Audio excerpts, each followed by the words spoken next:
കൊന്നിച്ചോ മിനാസാൻ welcome back to another video. ഞാൻ നിങ്ങളുടെ സ്വന്തം എക്സ്ട്രാ കോമിക്സ്. സോ നമ്മൾ ഇന്ന് നോക്കാൻ പോകുന്നത് ദ ബിഗിനിങ് ഓഫ് ദി എൻഡിൻ്റെ സീസൺ 5 എപ്പിസോഡ് 14 മലയാളം മാൻഹോ എക്സ്പ്ലനേഷനാണ്. സോ നിങ്ങൾ ഈ വീഡിയോ ആദ്യമായിട്ടാണ് കാണുന്നെങ്കിൽ ഇതിനു മുമ്പ് എല്ലാ വീഡിയോസും കണ്ടിട്ട് മാത്രമേ ഈ ഒരു വീഡിയോ കാണാൻ പാടുള്ളൂ. അതേപോലെ തന്നെ ഈ വീഡിയോ ഇതുവരെ ലൈക്ക് ചെയ്തിട്ടില്ലെങ്കിൽ ലൈക്ക് ചെയ്യാനും നമ്മുടെ പേജ് ഇതുവരെ സബ്സ്ക്രൈബ് ചെയ്ത് വെച്ചിട്ടില്ലെങ്കിൽ സബ്സ്ക്രൈബ് ചെയ്യാനും നിങ്ങളുടെ കൂട്ടുകാർക്ക് നമ്മുടെ വീഡിയോ ഒന്ന് ഷെയർ ചെയ്ത് കൊടുക്കാനും മറക്കണ്ട. പിന്നെ താഴത്ത് ഹൈപ്പ് ബട്ടൺ കൂടെ ഉണ്ടല്ലോ, അതുകൂടെ ഒന്ന് അമർത്തേക്ക്. കാര്യം നിങ്ങൾ ഹൈപ്പ് ചെയ്ത് കഴിഞ്ഞാൽ അത് നിങ്ങൾ എന്നെ സപ്പോർട്ട് ചെയ്യുന്നു എന്നാണ് അർത്ഥം. സോ നമുക്ക് നേരെന്തെങ്കിലും വീഡിയോയിലേക്ക് കടക്കാം. അങ്ങനെ കഴിഞ്ഞ ചാപ്റ്ററിൻ്റെ അവസാനം നമ്മുടെ ആർത്തറിൻ്റെ ഓപ്പറേഷൻ ചെയ്യാൻ വേണ്ടി ആർത്തറിനെ മയക്കിയിട്ടുണ്ട്. സോ ഇനി എന്ത് സംഭവിക്കുമെന്ന് നോക്കാം. അങ്ങനെ ഈ ചാപ്റ്റർ തുടങ്ങാൻ നേരത്ത് ഗ്രേനെ നിക്കോനെ സിലീനെയാണ് കാണാൻ സാധിക്കുന്നത്. ഈ സമയത്ത് തന്നെ ഗ്രേ ചോദിക്കുന്നുണ്ട്, എടാ ഇത്ര അധികം ബുക്സ് വൺ ടൈമിന് വേണ്ടി മാത്രമാണോ? നീ വെറുതെ കിടന്ന് ഡിലീഷൻ അടിക്കൊന്നും വേണ്ട, ഇതെല്ലാം ഈസിയർ ആയിരിക്കും. നമ്മൾ ഒരു എൻട്രൻസ് എക്സാം പാസ്സായതിനു ശേഷം നീ ഒന്ന് ആലോചിച്ച് നോക്കിയേ, ഒരു 4 വർഷം കഴിയുന്നിടത്ത് നമ്മൾ എവിടെയായിരിക്കുമെന്ന്. നമ്മൾ കഷ്ടപ്പെട്ട് പഠിച്ചത് എല്ലാം തന്നെ പേ ഓഫ് ചെയ്യുന്നുണ്ട്. നീ ഇരുന്ന് സ്വപ്നം കാണാതെ മര്യാദയ്ക്ക് ഇന്നത്തെ ഹോംവർക്ക് ചെയ്യാനുള്ള പരിപാടി നോക്ക്. ഞാൻ ഈ ലോകത്തിൽ തന്നെ എൻ്റെ കണക്കുകൊണ്ട് കോങ്കർ ചെയ്യുന്നതായിരിക്കും. പെട്ടെന്ന് ഗ്രേ അവനിലുള്ള ഒരു ബുക്ക് എടുത്ത് നിക്കോന് തലയിലിട്ട് എറിഞ്ഞിട്ട് പറഞ്ഞു, നീ ഇങ്ങനെ ബിഹേവ് ചെയ്ത് കഴിഞ്ഞാൽ അക്കാഡമിയിൽ ഞാൻ നിന്റെ പറ്റ പോലും ഇരിക്കത്തില്ല. പിന്നെ പറ്റ പോലും ഇരിക്കത്തില്ല. അതിന് നിനക്ക് വേറെ ഫ്രണ്ട്സ് ഉണ്ടായിട്ട് വേണ്ടെന്ന് പറഞ്ഞെടുത്ത് നമ്മുടെ സെല്ലിലെ പറയുന്നുണ്ട്, ഇതാണ് പോക്കെങ്കിൽ നിങ്ങളുടെ 2 പേരും കൂടെ ഞാൻ ഒരിക്കലും ഇരിക്കുന്നതല്ല. അത് കഴിഞ്ഞ് കാണിക്കുന്നത് ആ സിറ്റിയിലെ ഒരു മെട്രോ ആണ്. അതിൻ്റെ അകത്താട്ടെ നമ്മുടെ ആർത്തർ ഇരിപ്പുണ്ടായിരുന്നു. അല്ലേ നിക്കോ, അടുത്തായിട്ട് നമ്മൾ എവിടേക്കാണ് പോകുന്നത്? നമുക്കിനിയും യൂണിഫോംസ് ഒക്കെ ആൾട്ടർ ചെയ്യാനിട്ടില്ല. കസ്റ്റഡ് ഈ സിറ്റി എപ്പോൾ വന്നാലും അത്ര പ്ലസൻ്റ് ആയിട്ട് എനിക്ക് തോന്നാറില്ല. പക്ഷേ ഇപ്പോൾ എന്തായാലും ഒരു ക്വയറ്റായുള്ള ചാമിങ് ഫീൽ എനിക്ക് കിട്ടുന്നുണ്ട്. നമുക്ക് എന്തായാലും ഇനി ബാക്ക് പാക്സ് മേടിക്കണം, കാൽക്കുലേറ്റേഴ്സ് മേടിക്കണം. ഒരു കാര്യം ചെയ്യാം, ബാക്ക് പാക്സ് തന്നെ ആദ്യം മേടിക്കാം. അത് ഇടക്കിട്ടൊന്ന് എനിക്കറിയാമെന്ന് പറഞ്ഞിട്ട് അവരൊരു സ്റ്റേഷനിൽ ഇറങ്ങിയിട്ടുണ്ട്. അങ്ങനെ അവർ 3 പേരും കൂടെ അവിടെ ഇറങ്ങുന്നുണ്ട്. ഈ സമയത്ത് തന്നെ അവൾ ചോദിക്കുന്നുണ്ട്, അല്ല ഇത് നമ്മൾ സിറ്റി സെൻറ്ററിൽ നിന്ന് മേടിച്ചാൽ പോരായിരുന്നോ? നമുക്ക് എന്തായാലും യൂണിഫോമും ടെക്സ്റ്റ് ബുക്കൊക്കെ പ്രയോറിറ്റൈസ് ചെയ്യുന്നത് അവിടെ വെച്ചാണ്. അത് മാത്രമല്ല ബാക്ക് ബാഗ്സും ബാക്കിയുള്ള സപ്ലൈസൊക്കെ ഇവിടെ കുറച്ചുകൂടെ ചീപ്പായിട്ട് കിട്ടും. ഇതേ സമയം തന്നെ അടുത്ത പറഞ്ഞുണ്ട്, ദേ ഇവിടെ മഴയുണ്ട് കേട്ടോ, നമുക്ക് എന്തായാലും തൽക്കാലം പെട്ടെന്ന് പോകാമെന്ന് പറഞ്ഞുകൊണ്ട് അവരാ സ്റ്റെപ്പ് ഇറങ്ങി പോകുവാണ്. അങ്ങനെ മുന്നിലേക്ക് നടക്കാൻ നേരത്താണ് നമ്മുടെ ഗ്രേ പറയുന്നുണ്ട്, എനിക്ക് മനസ്സിലാവുന്നില്ല, കഴിഞ്ഞ പ്രാവശ്യത്തെ വെച്ച് വന്ന് നോക്കാത്ത ഇത്തവണ ആൾക്കാർക്ക് വളരെ കുറവാണല്ലോ. അല്ല സെല്ലില്ല, നീ ശരിക്കും എക്സൈറ്റഡ് ആയില്ലെന്ന് പറഞ്ഞിട്ട് നിക്കവും സെല്ലും കൂടെ ഫ്രണ്ടിൽ കൂടെ നടന്നു വരുന്നുണ്ടായിരുന്നു. അതേസമയത്ത് തന്നെ ഗ്രേക്ക് ഭയങ്കരധികം സംശയം. അതുമല്ല ഇത് ശരിക്കും ക്വയറ്റാണല്ലോ, എന്താണെന്നൊന്നും മനസ്സിലാകുന്നില്ല. ഇവിടെ എന്തൊക്കെ ഒരു പ്രശ്നമുള്ള പോലെ. ആ ഒരു ബുക്ക് സ്റ്റോറിലെ പുള്ളി പറഞ്ഞത് ഒരു കീ മാസ്റ്ററിന് ബാക്കിയുള്ളവരുടെ കീയൊക്കെ പെട്ടെന്ന് സെൻസ് ചെയ്യാൻ സാധിക്കുമെന്നാണ്. പക്ഷേ ഞാനൊരു കീ മാസ്റ്ററൊന്നുമല്ല. എങ്കിൽ കൂടിയും ഈ സെൻസ് ചെയ്യുന്നത് ഇത് ബ്ലഡ് ടെസ്റ്റ് ആണോ? പെട്ടെന്നാണ് ആർത്തർ ഒരു തന്നെ സ്പോട്ട് ചെയ്യുന്നത്.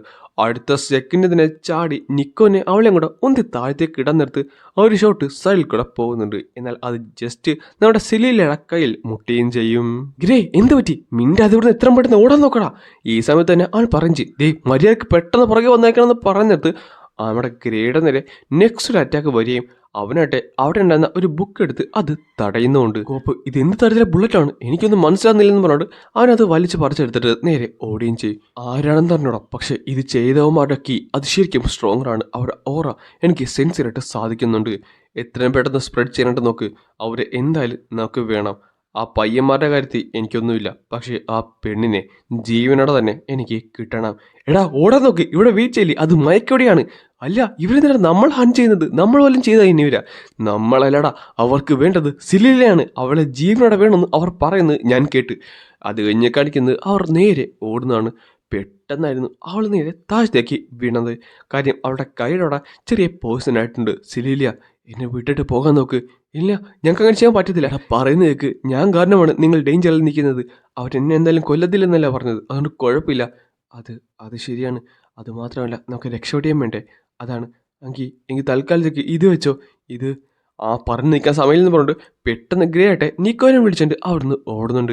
നീ മര്യാദക്ക് പുറകെ വന്നതെന്നും പറഞ്ഞുകൊണ്ട് അവളാട്ടെ അവിടെ കിടന്ന് കരുന്നുണ്ട്. എന്നെ ഒറ്റക്കാക്കല്ലേ എന്ന് പറഞ്ഞു. സാർ ആളെ കിട്ടിയിട്ടുണ്ട്, അവരെന്തായാലും സൈറ്റിൽ തന്നെയുണ്ട്. പിന്നെ ആ അവന്മാർ ഇടിട്ട് പോകുന്നതാണ് തോന്നുന്നത്.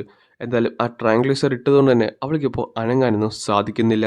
ഈ സമയത്ത് അവൻ്റെ കൂടെയുള്ളവർക്ക് സില്ലിനെ പോയി തൊടുകയും ചെയ്യും. എന്നിട്ട് പറയുകയും ചെയ്യും, കൊച്ചെ കിടന്ന് കരയണ്ട, കരഞ്ഞു കഴിഞ്ഞാൽ അത് നിനക്ക് പ്രശ്നമാണെന്ന് പറയുന്ന നേരത്താണ് പെട്ടെന്ന് തിരിഞ്ഞ് നിക്കോ കൊടുത്ത ആ ഒരു ഗ്ലൗസ് അവൻ്റെ തലയെ തൊട്ട് അവനെ കമ്പിളിൽ കറണ്ടടിപ്പിക്കുന്നത്. അവനെ ബോധം പോയി അവൻ താഴത്തേക്ക് വീഴാൻ നിർത്ത്. നിക്കോയും ഗ്രേയും കൂടെ ഒരു സൈഡിൽ നിന്ന് നേരെ ചാടി ഓടി അവൻ്റെ കൂടെയുള്ളവനെ അറ്റാക്ക് ചെയ്യാനായിട്ട് പോകുന്നുണ്ടെങ്കിലും നമ്മുടെ നിക്കോനെ പുള്ളിക്കാരൻ തിരിച്ച് അറ്റാക്ക് ചെയ്യാൻ നേരത്ത് ആർത്തറിൻ്റെ അറ്റാക്ക് ജസ്റ്റിനി അവൻ ഡോട്ട് ചെയ്ത് കളയും. പക്ഷേ ആർത്തർ ഗ്രേ നെക്സ്റ്റ് സെക്കൻഡ് തന്നെ ഒരു അറ്റാക്ക് ചെയ്യാൻ നേരത്ത് അവൻ നേരെ അവനെ പിടിച്ച് താഴത്തേക്ക് എടുത്ത് കൊത്തുന്നുണ്ട്. ഡാ പയ്യ, നിനക്ക് ശരിക്കും പൊട്ടൻഷ്യലുണ്ട്, പക്ഷെ പറഞ്ഞിട്ട് കാര്യമില്ല. നീ ഇവിടെ വെച്ച് മരിക്കാൻ പോകുവാണ്. അത് നിന്റെ വിധിയാണ്. ഈ സമയത്ത് തന്നെ ആർത്തർ ശരിക്കും സ്ട്രഗിൾ ചെയ്യുന്നുണ്ടായിരുന്നു. എന്നാൽ അവൻ പോക്കലിൽ നിന്ന് എന്തൊക്കെ ഒന്ന് എടുത്തിട്ട് പെട്ടെന്നായിരുന്നു അവൻ്റെ ശരീരത്തിലേക്ക് കുത്തിയിട്ട് പറഞ്ഞത്, നീ ഇതിനെപ്പറ്റി മറന്നുപോയി. അതാട്ടെ ആ ഒരു മയക്ക് എവിടെയായിരുന്നു. ആ നേരെ ബാക്കിലേക്ക് ചാടി. കോപ്പ്, നീ എന്തുവാണ് കാണിച്ചത്? ഇനി എന്തായാലും ഞങ്ങൾ ഫോളോ ചെയ്ത് നോക്ക്. ആ സമയത്ത് അവൻ പതുക്കെ താഴത്തേക്ക് വീഴുകയും ചെയ്യും. ഈ ടൈമിൽ തന്നെ സെലീനിൻ്റെ അടുത്തുണ്ട് നിക്കോയും ആർത്തറും അവിടെ നിന്ന് പോകുന്നുണ്ട്. ഗ്രേയും അവിടെ നിന്ന് പോകുന്നുണ്ട്. എന്നാലും എത്ര പെട്ടെന്ന് ആരും കണ്ണിൽ പെടുന്നതിന് മുമ്പ് തന്നെ നമുക്ക് ഇവിടുന്ന് രക്ഷപ്പെടണം. പക്ഷേ പെട്ടെന്നായിരുന്നു പുള്ളിക്കാരൻ എഴുന്നേറ്റത്. എന്നിട്ട് പറയും ചെയ്യും, നീക്ക വേണമെങ്കിൽ രക്ഷപ്പെട്ടോ, എത്രയും പെട്ടെന്ന് ഇവിടുന്ന് ഓടി മറയാൻ നോക്കിക്കോ. കാര്യം നിനക്കൊക്കെ തിരിച്ച് കയറി ചെല്ലാൻ പോലും ഒരു സ്ഥലം ഞാൻ വെച്ചേക്കത്തില്ല. അത് ഞാൻ തരുന്ന വാക്കാണ്. അത് കഴിഞ്ഞ് കാണിക്കുന്നത് ഒരു വലിയ ബിൽഡിംഗ് തീ പിടിക്കുന്നതാണ്. അവിടേക്ക് നമ്മുടെ ഗ്രേയും നിക്ക് ഓടി വരുന്നുണ്ടായിരുന്നു. ഗ്രേ ആട്ടെ അവിടെയുള്ള പലരും തള്ളി മാറ്റിയിട്ട് മുന്നിലേക്ക് ഓടാൻ നിർത്ത് ആരോ ഒരാൾ അവിടെ കിടപ്പുണ്ടായിരുന്നു. അവൻ പേടിച്ച് പറിച്ച് അത് മാറ്റി നോക്കിയപ്പോൾ അത് അവൻ്റെ ഹെഡ് മാസ്റ്റർ ആയിരുന്നു. ഗ്രേക്ക് ഒന്നും ചെയ്യാൻ പറ്റാതെ അവളുടെ കൈയും പിടിച്ച് നിൽക്കറിയാൻ മാത്രമേ സാധിച്ചുള്ളൂ. പതുക്കെ ഗ്രേനെ അവിടെയുള്ള ആൾക്കാർ പിടിച്ച് മാറ്റി അവൻ നന്നായിട്ട് കരഞ്ഞുണ്ട്. പിന്നെ കാണിക്കുന്നത് നമ്മുടെ ആർത്തറിനെയാണ്. ആർത്തർ പെട്ടെന്നായിരുന്നു ഒരു കണ്ണുനീര് അവൻ്റെ സൈഡിൽ വന്ന് വീണത്. ഈ സമയത്ത് തന്നെ അവൾ വിളിക്കുകയും ചെയ്യും, ആർത്തർ, ടെസിയ, നീ എന്തിനാണ് കരയുന്നത്? എടാ പൊട്ട, അത് തന്നെയല്ലേ ഞാൻ നിന്നോട് ചോദിക്കേണ്ടത്. നീ എന്തിനാണ് കരയുന്നത്? ഇവളെ കണ്ടിട്ട് കുറച്ചധികം നാളായി. ഇവൻ അവളോട് സംസാരിച്ചിട്ട് പറയാൻ കുറച്ചധികം നാളായി. പെട്ടെന്നാണ് ആർത്തർ അവളുടെ കാതിൻ്റെ അവിടെയുള്ള ആ ഒരു മുറിവ് ശ്രദ്ധിക്കുന്നത്. അല്ല, നിനക്ക് മുറിവ് പറ്റിയോ? പിന്നല്ലാതെ, അത് കുക്കിങ്ങും ഫൈറ്റിംഗ് ഒക്കെ ചെയ്യുന്ന നേരത്ത് കിട്ടുന്ന ഇഞ്ചുറീസാണ്, വലിയ കുഴപ്പമൊന്നുമില്ല. അല്ല, നീ എങ്ങനെയുണ്ട്? ക്യാപ്റ്റൻ്റെ ഭാഗത്തു നിന്ന് ഞാനത് കേട്ടപ്പോൾ ഞാൻ ശരിക്കും പേടിച്ചു കേട്ടോ. ക്യാപ്റ്റൻ്റെ ഭാഗത്തു നിന്നോ? അതിനർത്ഥം നീ പ്രൊമോട്ട് ചെയ്യപ്പെട്ടെന്നാണോ? പ്രൊമോട്ട് ചെയ്യപ്പെട്ടെന്നോ? എടാ വിവരദോഷി, ഇത്ര അധികം സംഭവം ഉണ്ടായിട്ട് നീ അതിനെപ്പറ്റി മാത്രമാണ് കെയർ ചെയ്യുന്നത്. ആർത്തർ, നീ മറി നിന്നെ തൊട്ട് വക്കത്തുനിന്നാണ് ഇവിടേക്ക് വന്നത്. അതൊക്കെ എനിക്കറിയാം. ഞാൻ നിന്നെപ്പറ്റി ആലോചിച്ചപ്പോൾ സന്തോഷമായത് മാത്രമാണ്. എൻ്റെ പൊന്നാർ, എനിക്ക് നീയായിട്ട് വഴക്കിടാനൊന്നും വലിയ ഇതൊന്നുമില്ലെന്ന് പറഞ്ഞ് പെട്ടെന്ന് അവൾ നേരെ അവൻ്റെ അടുത്തേക്ക് മാറി കിടക്കുവാണ്. നീ എല്ലാവരും സേഫായിട്ടിരിക്കാൻ വേണ്ടി ശരിക്കും കഷ്ടപ്പെടുന്നുണ്ട്. പക്ഷേ ഈ ഒരു യുദ്ധത്തിൽ നീ എന്തുമാത്രം ഡേഞ്ചറസ് സിറ്റുവേഷനിലാണെന്ന് നീ എപ്പോഴെങ്കിലും ആലോചിക്കാറുണ്ടോ? ബാക്കിയുള്ളവർ ഇപ്പം നിന്നെ കാണുന്നത് ഒരു മനുഷ്യനായിട്ട് മാത്രമല്ല, പകരം ഒരു ഇൻഡിസ്ട്രക്റ്റബിളായുള്ള വാരിയർ മേജായിട്ട് കൂടിയാണ്. ഓ, നിനക്കപ്പം അങ്ങനെ എന്നെ പിക്ചർ ചെയ്യാൻ സാധിക്കുമല്ലേ? ഒരു ഇൻഡിസ്ട്രക്റ്റബിളായുള്ള ഫിഗറായിട്ട്. ഇതേ വല്ല ഞാൻ പറഞ്ഞാണ്ടല്ലോ കൂടിപ്പോവും. അത് കൊള്ളാം, ഒരു ജനലിനടുക്കെ ഇങ്ങനെയാണോ സംസാരിക്കേണ്ടത്? എന്നാൽ ഇതൊക്കെ ആരോ രണ്ടുപേര് അവിടുന്ന് ഒളിഞ്ഞു നിന്ന് കേൾക്കുന്നുണ്ടായിരുന്നു.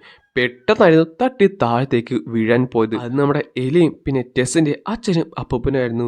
ഗുഡ് ആഫ്റ്റർനൂൺ ആർത്താരെന്ന് പറഞ്ഞിട്ട് ടെസ്സിൻ്റെ അമ്മയും ബാക്കിയുള്ളവരെല്ലാവരും അകത്തേക്ക് കയറി വന്നുകൊണ്ടാണ് ഈ ഒരു ചാപ്റ്റർ ഞാനിവിടെ അവസാനിപ്പിക്കുന്നത്. ഹേ ഗൈസ്, എനിക്കറിയാം ഇത് കുറച്ച് ചെറിയ ചാപ്റ്റർ ആയിരുന്നു. കാര്യം എനിക്ക് ഒരു സ്ഥലം വരെ പോകേണ്ട കാര്യമുണ്ടായിരുന്നു. സോ പെട്ടെന്ന് തന്നെ ചെയ്തിട്ട് പോകാൻ വേണ്ടിയാണ്. എന്നോട് എല്ലാവരും ക്ഷമിച്ചേക്ക്. നാളെ എന്തായാലും മറ്റൊരു വീഡിയോ ആയിട്ട് വീണ്ടും വരുന്നതായിരിക്കും. സോ ഇപ്പോൾ തന്നെ ലൈക്ക് ചെയ്യാനും സബ്സ്ക്രൈബ് ചെയ്യാനും നിങ്ങളുടെ കൂട്ടുകാർക്ക് ഇവിടുന്ന് ഷെയർ ചെയ്ത് കൊടുക്കാനും മറക്കണ്ട കേട്ടോ.